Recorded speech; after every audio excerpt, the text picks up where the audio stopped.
Well, this is Bixby Elementary School in Long Beach, California. And this place brings back a lot of memories, both good and bad.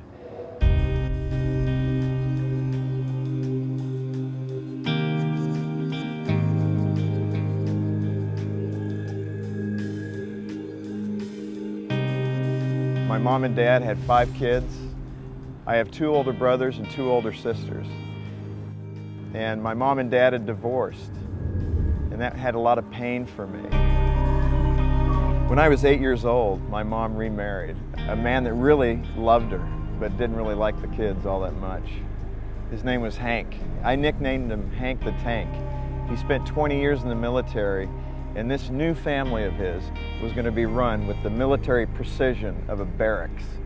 And I can remember he'd make me hang up my jacket 500 times if I left it on my bedroom floor. And then all of a sudden my mom just couldn't come out of the bedroom. Something was wrong. She was sick. None of us knew what was happening. And about 6 weeks later, my brother, Mike, began to call each of his kids into the bedroom one at a time. I went into that room, I was thinking, what in the world is in there? And Mike sat on the bed and had me sit up on his lap, and he said, "Jimmy, I got some bad news. Mom is dead." I remember I clawed his forearm so hard I drew blood with my nails, and he just let me squeeze him. And that was the day everything changed.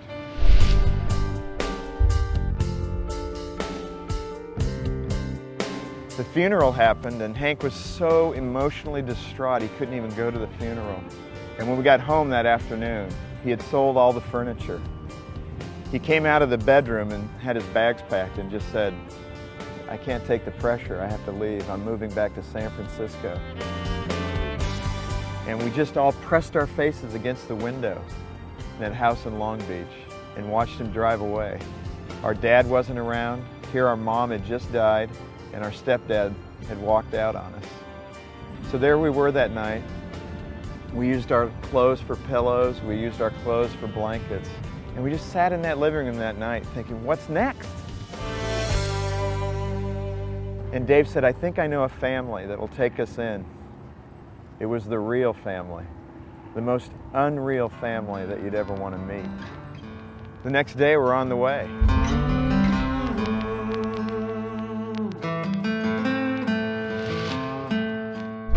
I didn't fit in at the real family. It was March 1971, and 5 kids left Long Beach, California, and we came down this dirt road, T-Circle Drive, to a foster care family. I would say that was the day Psalm 34:18 became so real in my heart. It says the Lord is close to those who are brokenhearted and saves those who are crushed in spirit. And that walk down that dirt road was the day I was crushed in spirit.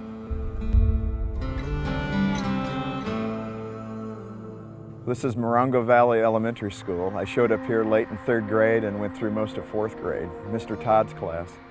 I can remember coming from the Reels house, getting on that bus, getting off here at the school property. Some days I just walk out of his class, just being crushed again and thinking, God, are you there? Is this what life is like? My mother's dead, my dad's gone, our stepdad walked out.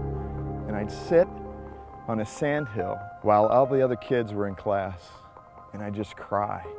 God, where are you? Where are you? Could it get any worse? Somehow that real experience did something in my heart. I mean, it crushed me, but it made me stronger. I don't know, I think God used that to say it's okay. You know, He's a father to the fatherless, and somehow He put His hand around the back of my neck and said, you're not going to go the wrong way. Like the scriptures say in Romans 8:28, all things work for good to those who love Him and are called by His name. And even in the bad things, you can learn how to do the right thing, to be a better dad, a better husband. And with 2 small boys, every day I tell them I love them and I'm proud of them.